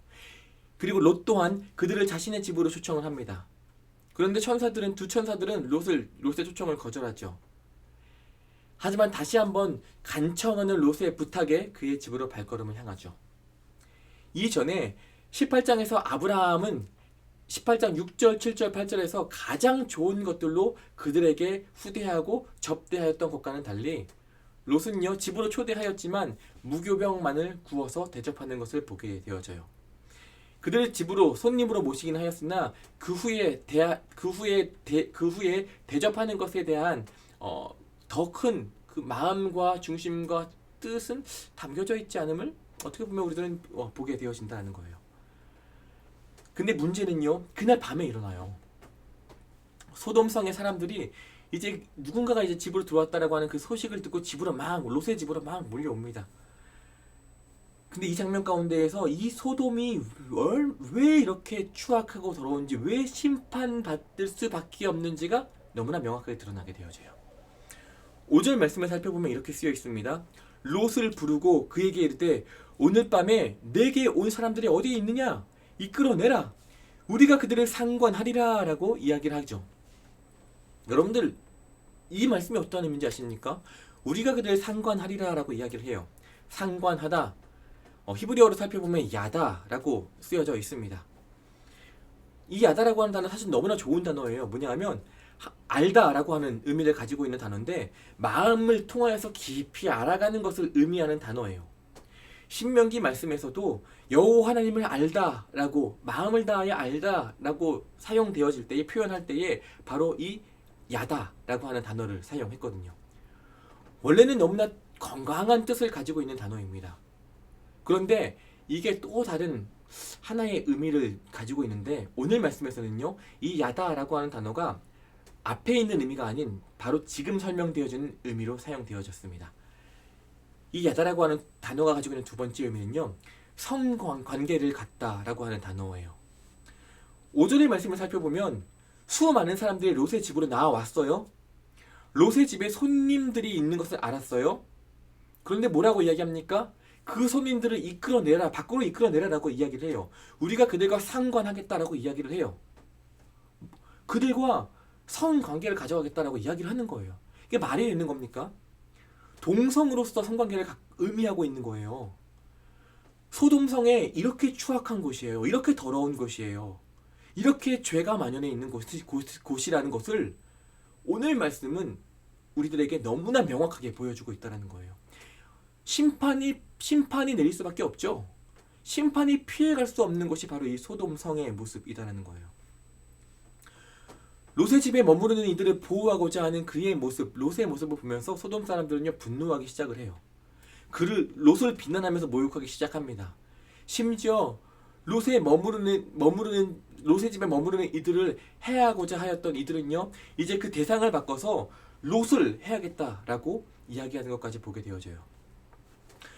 여러분 한번 기억을 한번 더듬어 볼 수 있으면 좋겠습니다. 롯, 그가 어떻게 해서 그 소돔성까지 나아가게 됐는가? 아브라함과 13장 말씀에서 그 높은 곳에 올라가서 요단 동편을 쭉 바라보면서 스스로가 고개를 들어서 바라보았던 땅이었어요. 스스로가 선택하여서 나아간 땅이었어요. 소돔이라고 하는 땅에 들어가서 소돔 성의 그 일원이 되기 위하여서 아마 롯은 수많은 노력을 하였을 거예요. 하지만 그가 지금 마주하고 있는 현실은 어떠한 것이냐? 소돔성 사람들이 나와서 롯에게 이야기하죠. 너 물러나라라고 이야기합니다. 그리고 롯을 가르쳐서 이자라고 마치 외부인을 대하듯이 이야기합니다.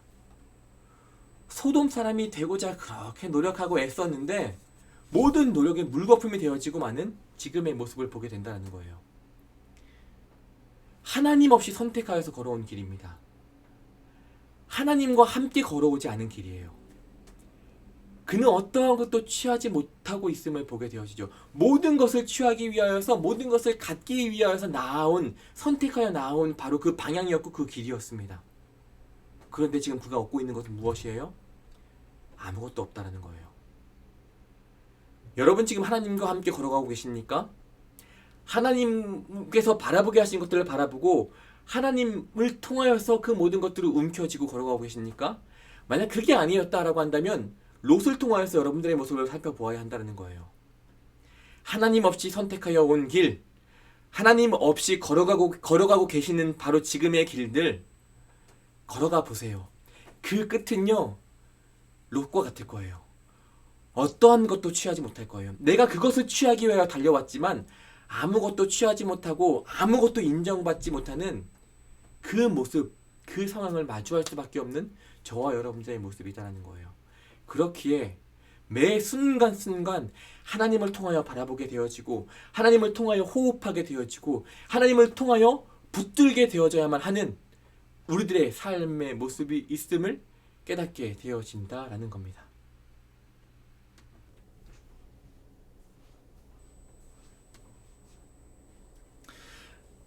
네, 이어서 10절에서부터 14절까지 말씀 함께 살펴보겠습니다. 이제 롯이 위험을 마주하고 있음을 감지했죠. 감지한 방문객들은 이제 롯을 집으로 막 끌어들이기 시작을 합니다. 그리고 문 밖에 있는 무리의 눈을 어둡게 하여서 문을 찾음에 있어서 헤매이게 막 만드는 것을 보게 되어져요. 어느 순간인가 이전에는 롯이 이제 방문자들을 그 소돔 성에 있는 사람들로부터 보호하여 주었던 관계들이었었는데 이 관계가 완전히 뒤바뀌게 되어집니다. 그래서 이제 반대로 방문자들이 롯을 보호하여 주는 모습이 되어버림을 우리는 말씀을 통해서 보게 되어진다라는 거예요. 롯의 집에 방문한 이들은 롯에게 이야기하죠. 이제 성을 멸할 것이니까 롯의 가족들을 데리고 바로 이 성을 떠나라고 명령하는 것을 보게 되어집니다. 여러분도 어떨 것 같아요? 이런 명령을 듣게 되어지면 당연히 롯은 자신의 소중한 가족들을 이제 먼저 챙기게 되어지고요. 딸들과 결혼한 사이들을 데리고 나가버리기 위하여서 지금의 이 상황을 전하여 준다라는 거예요. 하지만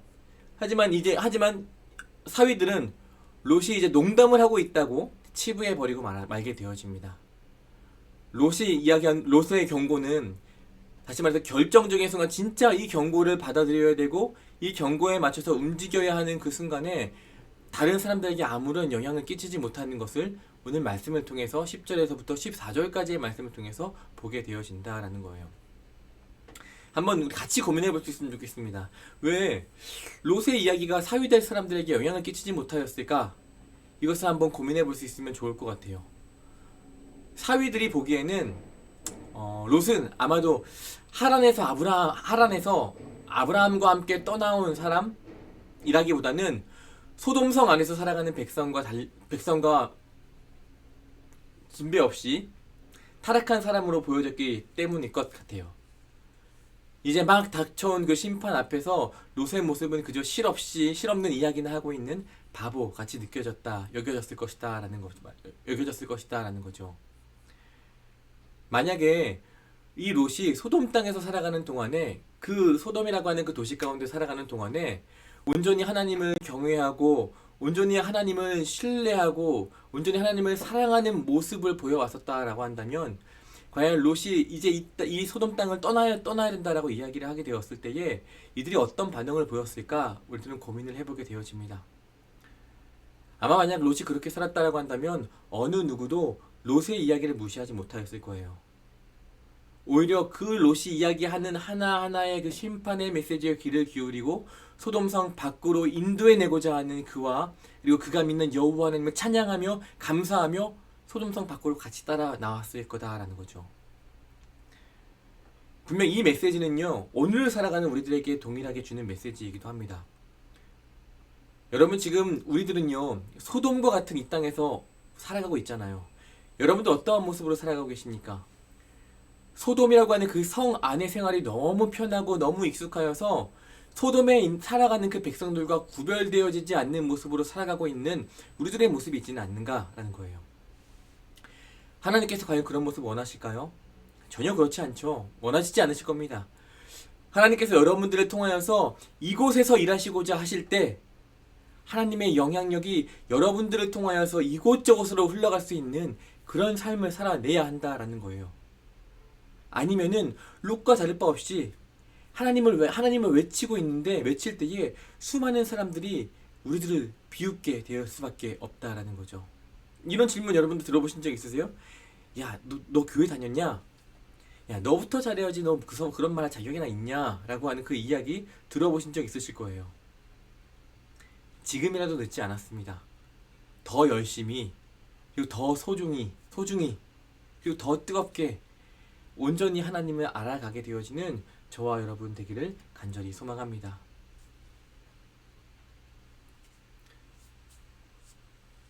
(15절에서 26절까지의) 말씀이에요.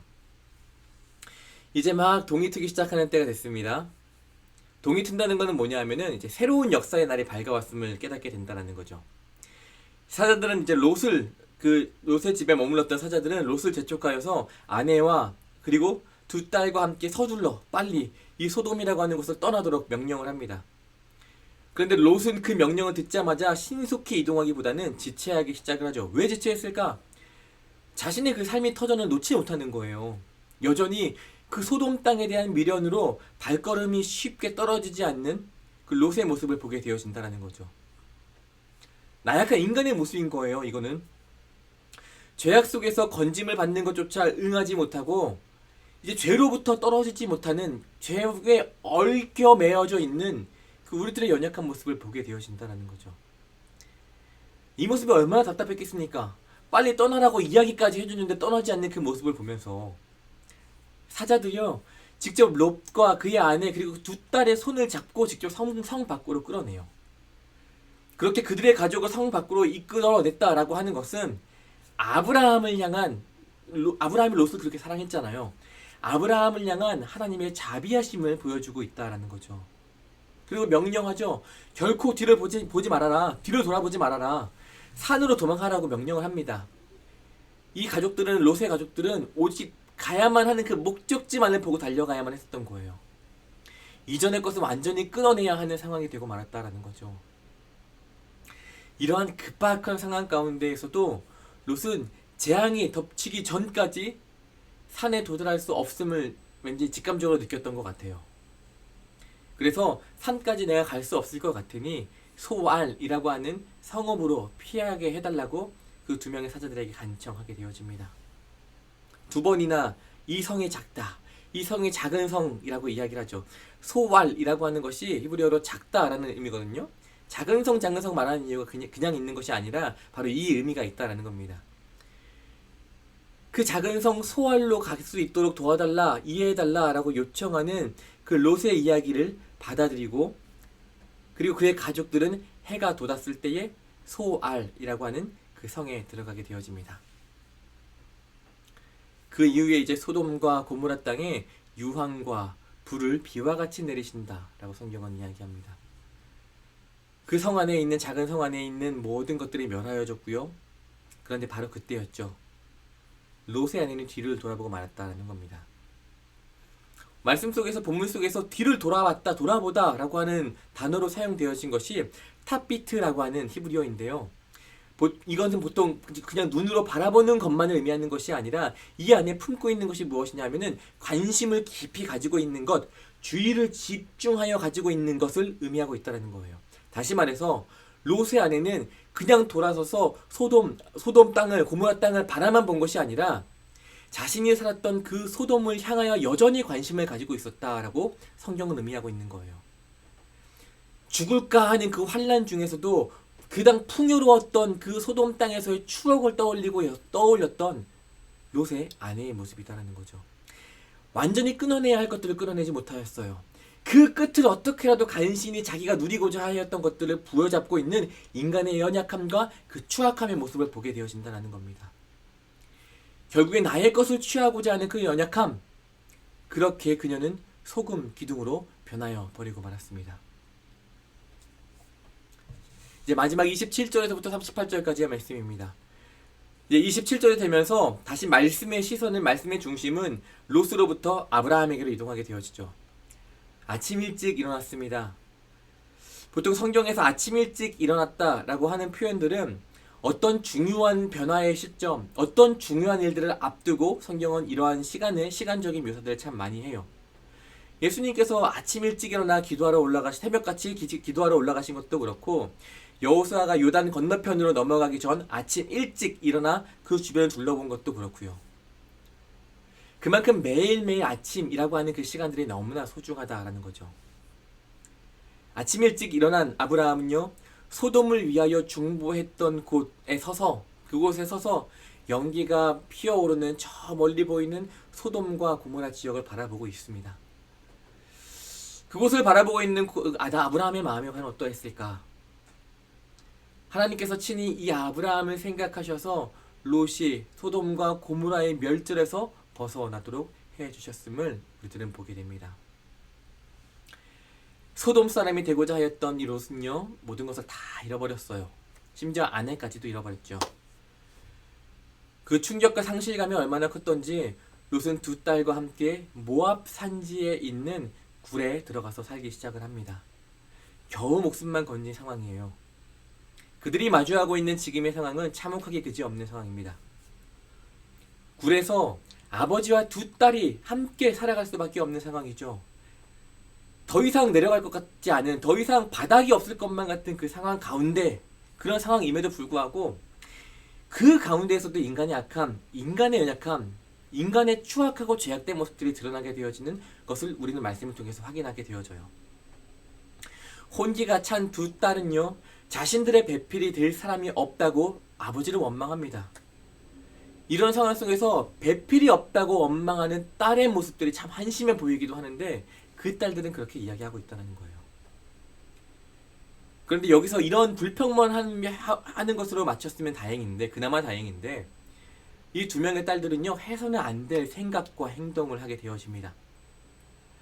아버지 롯이 술에 취해서 잠들어 있는 동안 아버지와 동침하게 되고 임신을 하게 되어져요. 어쩌면 여러분 기억하실지 모르겠지만 이미 이전에 롯의 집에 들어온 두 사자를 보호하게 되어졌을 그 순간에 소돔 사람들이 그 두 사람을 내어놓으라고 할 때에 이 롯이 뭐라고 이야기하느냐, 아직 결혼하지 않은 나에게 두 딸이 있는데 이 두 딸을 취하라라고 딸을 내어주려고 하였던 아버지의 모습이 있었습니다. 아마도 그때 그 아버지의 모습을 보았던 롯의 이 두 딸들은 그 순간 이미 아버지에 대한 존경심들이 바닥으로 떨어졌을 거예요. 어떻게 보면 그 문제들로 인하여서 이 결과들이 나타나게 된 건지도 모르겠습니다. 두 딸은요, 임신하여서 아들을 출산하게 되어집니다. 첫째 딸, 큰 딸이 낳은 아들의 이름은 모압이라고 해요. 아버지로부터 라고 하는 의미를 지니고 있는 이름입니다. 그리고 이는 나아가서 모압의 조상이 되었습니다. 둘째 딸, 작은 딸이 낳은 아들의 이름은 벤암미라고 해요. 벤암미의 뜻은 내 친족의 아들이라고 불리어지고요. 암몬의 조상이 되어집니다. 모압과 벤암미 둘 다 모두 따지고 보면은 긍정적인 참 좋은 의미를 가지고 있는 이름은 아니죠. 어떻게 보면 죄와 깊이 연결되어져 있는 이름임을 깨닫게 되어집니다. 악한 성에 살고자 하였던 대가가 무엇인지 보여주는 것, 롯의 이야기예요. 그리고 이스라엘 인근 지역에 살았던 두 민족의 기원에 대한 이야기로 오늘 29장의 말씀은 마무리되어집니다. 이스라엘 족장들이 롯의 후손과 혼인을 하지 않으려고 한 이유가 바로 여기에 있어요. 이렇게 롯은 믿음으로 소신을 지키지 못한 이 롯은 결국 치욕스러운 끝을 맞이하게 되므로 19장까지의 말씀이 마무리됩니다. 제가 처음 강의를 시작하면서 오스왈드 챔버스 주님은 나의 최고봉이라고 하는 책 여러분들 많이 아실 텐데, 그 책을 쓴 저자가 창세기에 대한 묵상집을 썼다고 이야기했잖아요. 거기에 롯에 대한 부분에 이렇게 쓰여 있는 것을 보게 되어집니다. 그 프린트물에도 나와 있는데요. 이렇게 쓰여 있죠. 롯의 신앙은 자신이 하나님 앞에서 체득한 것이 아니라 남의 것을 보고 흉내낸 것이었다. 이러한 감상적인 신앙은 눈에 보이지 않는 하나님 대신에 눈에 보이는 것을 선택한다. 그리고 천천히 그러나 분명하게 세상과 하나님 사이에서, 물질과 하나님의 의 사이에서 양다리를 걸치는 희미한 믿음 가운데 안주한다. 최고의 시험에서 아브라함은 하나님을 예배하고 기다린 반면에 롯은 자신의 꾀를 의지하였다. 무엇을 의미하는 걸까요? 롯은요, 자신이 직접 하나님 앞에 온전히 서게 되어지면서 경험하게 되어진 신앙이 아니라 아브라함의 것을 보고 흉내낸 신앙이었어요. 그렇기 때문에 그는 중요한 순간순간 여호와 하나님의 뜻을 찾지 않고 구하지 않고 자신의 의가 먼저 앞선 삶을 살아왔다라는 거예요. 이 방금 오스왈드 챔버스가 이야기했던 것과 같이 눈에 보이지 않는 하나님을 붙들어야만 했었는데 그것 대신에 눈에 보이는 것을 선택했어요. 그것은 어떠한 결과를 가지고 오느냐? 세상과 하나님 사이, 그리고 물질과 하나님의 의 사이에서 양다리를 걸치는 희미한 믿음으로 나아가게 되어지는 것을 보게 됩니다. 그리고 결국 그 끝은 어떻게 되어져요? 멸망처럼 느껴진다라는 거죠. 저와 여러분들 오늘을 살아가게 되어질 때에 지금 여러분들의 발은, 여러분들의 마음의 중심은 어느 곳에 있습니까? 보이지 않는 여호와 하나님을 붙들고 계세요? 아니면 눈에 보이는 붙들어야 할 것, 잡아야만 할 것만 같은 그것들을 잡고자 그쪽으로 발걸음을 나아가고 계세요? 자신의 꾀로, 자신의 의지로 인하여서 무너져 내린 한 사람의 모습을 우리들은 보게 되어지죠. 오늘 이 말씀 우리들에게 주시는 분명한 메시지가 있다라는 거예요. 여호와 하나님의 편에 온전히 서게 되어지는 저와 여러분 되어지기를 간절히 소망합니다. 19장의 말씀을 기억하면서 오늘 하루도 또 그 주시는 그 마음들을 붙들고 살아내는 저와 여러분 될 수 있으면 좋겠습니다. 자, 말씀 나누는 것들은 마무리 되어졌고요. 이제 오늘 말씀 가운데 여러분들이 나에게 참 와닿았던 말씀이 무엇이었을까 한번 곰곰이 생각하면서 오늘 나누었던 말씀들을 한번 되짚어보는 시간들을 가질 수 있으면 좋겠습니다. 그러니까 원래 이 시간에 그냥 여러분 성도님들이 나눌 수 있도록 스스로 고민할 수 있도록 하면 좋은데 왠지 제가 이걸 하지 않으면 강의만 듣고 딱 꺼버리실 것 같아서 저 또한 동일하게 말씀을 준비하면서 느꼈던 그 나눈 것들을 잠깐 나누면서 말씀을 마무리할게요. 제가 저에게 와닿았던 말씀은 19장 14절의 말씀입니다. 이렇게 쓰여져 있어요. 롯이 나가서 그 딸들과 결혼할 사위들에게 말하여 이르기를 여호와께서 이 성을 멸하실 터이니 너희는 일어나 이곳에서 떠나라 하되 그의 사위들은 농담으로 여겼더라. 이 말씀입니다. 보통 말씀을 나누게 되면 참 좋은 말씀들을 가지고 여러분들과 나눠야 되는데 오늘 말씀 중에 왜 이 말씀이 와닿았느냐? 이 말씀을 보게 되어질 때 저는 스스로에게 질문을 했어요. 과연 나는 지금으로 어떠한 그리스도인의 모습으로 살아가고 있는가? 또 다른 예수 그리스도를 모르는 이들에게 나는 과연 어떠한 모습으로 비추어지고 있는가라는 질문을 해보게 되어졌다라는 거예요. 빌 하이베이스 목사님 아마 여러분들 아실 거예요. 빌 하이베이스 목사님이 쓰신 책 가운데 아무도 보는 이 없을 때 당신은 누구인가? 라고 하는 책이 있습니다. 여러분들 고민해보세요. 아무도 보는 이 없을 때 여러분들은 어떠한 모습으로 살아가고 계십니까? 아무도 없어요? 차도 다니지 않아요? 무단횡단 하는 분 계시지 않으세요?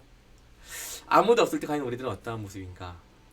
만약 롯이 정말 하나님을 경외하는 자의 모습으로 살아갔다라고 한다면 롯의 사위들은 결코 그의 말 한마디 한마디를 가볍게 여길 수 없었을 거예요. 오늘을 사는 매일매일 나의 모습이 롯과 같지 않기를, 여러분과 저의 모습이 롯과 같지 않기를 간절히 바라봅니다. 누군가에게 보이기 위해 신앙을 가지고 하는 건 아니지만 그래도 누군가 앞에서는 떳떳한 그리스도인들의 삶이 되어지기를 간절히 소망합니다. 아무도 보는 게 없을 때 여러분들은 누구십니까? 롯이 아닌 아브라함과 같은 그 믿음의 여정을 살아가게 되어지는 저와 여러분 되기를 간절히 소망합니다. 마지막으로 그러면 이렇게 묵상을 했다면 오늘 하루 너는 그럼 어떻게 살아볼래? 라고 하는 질문, 좀 삶 속에서 조금 더 깊이 실천적으로 어떻게 살아가야 될까를 고민해보자 라는 의미를 가지고 이런 질문들을 내 삶에 적용하는 창세기 라고 나눴는데 이렇게 한번 적용해 보려고 해요. 저는 오늘 하루를 살 때 나의 생각과 말과 행동에 대한 책임감을 가지고 살 수 있는 방법을 고민해 봅니다. 타인에게 어떠한 그리스도인의 모습으로 나는 비추어지고 있을지, 이제 오늘 전 사실 여러 만남들이 또 갖게 되어질 텐데 오늘 갖게 되는 여러 만남에 앞서서 만나게 될 이에게 예수 그리스도를 사랑하는 이의 모습으로 비추어 줄 수 있도록 먼저는 나를 위해 나를 위해서 기도하고 만나게 될 만남을 위해서 기도하고 만나게 될 그 사람을 위해서 기도하는 시간을 가져야겠다라는 생각을 해봅니다. 그렇게 만나게 되어지면 아무 말이나 아무 행동이나 할 수 없겠죠. 나의 모습을 통해 예수 그리스도의 모습이 드러나게 되어지길 간절히 소망한다고 그렇게 조용히 묵상하며 기도하는 시간을 오늘 한번 가져보려고 합니다. 매사의 생각과 말 그리고 행동을 하기에 앞서서 잠시 숨을 고르는 습관을 만들어 가도록 하자. 짧은 순간이지만 이것이 하나님 보시기에 정말 옳은가? 라는 질문하는 습관을 오늘 하루 가져보려고 합니다. 여러분들도 말씀을 듣고 그치는 것이 아니라 하루의 삶 가운데 내가 어떻게 실천할 수 있을까?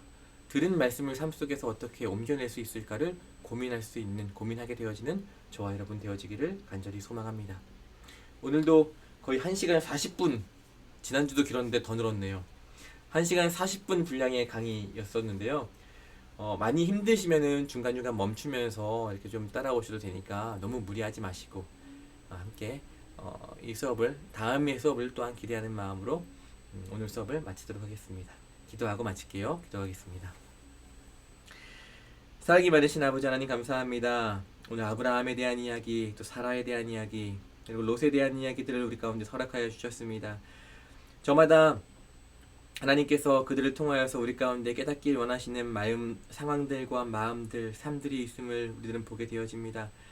그저 듣기에 좋고 재밌는 성경 말씀으로만 이해하고 그치는 것이 아니라 나에게 주시는 마음은 무엇이고 말씀은 무엇이고 나에게 요구하시는 삶은 무엇인지 고민하며 삶의 실천으로까지 옮겨낼 수 있는 사랑하는 청원의 성도님들 될 수 있도록 도와주시옵소서. 하나님, 이제 우리 곧 종려주의를 앞두고 있고 또 사순절도 끝자락을 향하여 다가가고 있습니다. 지난 시간들 우리가 더욱더 하나님을 예수 그리스도를 더욱더 깊이 고민하고 묵상하지 못하였다라고 한다면 마지막 남은 이 한 주간의 시간 동안 예수 그리스도의 고난을 기억하며 또한 그 시간들을 붙들며 살아가게 되어지는 사랑하는 모든 청혼의 가족들 되어질 수 있도록 주님 인도하여 주시옵소서. 부활의 아침을 또한 우리가 소망하고 기대합니다. 부활의 때가 되었을 때에 함께 모여 함께 한 마음으로 하나님의 마음껏 예배하고 찬양하게 되어지는 사랑하는 청혼의 모든 성도님들 되어질 수 있도록 도와주시옵소서. 이제 또한 잠자리에 들게 되어집니다. 하나님, 주님께서 사랑하시는 이에게 참 평안한 잠자리를 허락하여 주시는 것과 같이 이들 가운데 참 평안의 그 쉼의 시간들 또 회복의 시간들 허락하여 주셔서 내일을 살아갈 힘을 얻게 되어지는 오늘 이 밤 되어질 수 있도록 도와주시옵소서. 이 모든 말씀 사랑이신 우리 구주 예수 그리스도 이름으로 기도합니다. 아멘. 늦은 시간까지 고생하셨습니다. 다음 주 만나게 되는 그 시간까지 화이팅입니다. 감사합니다.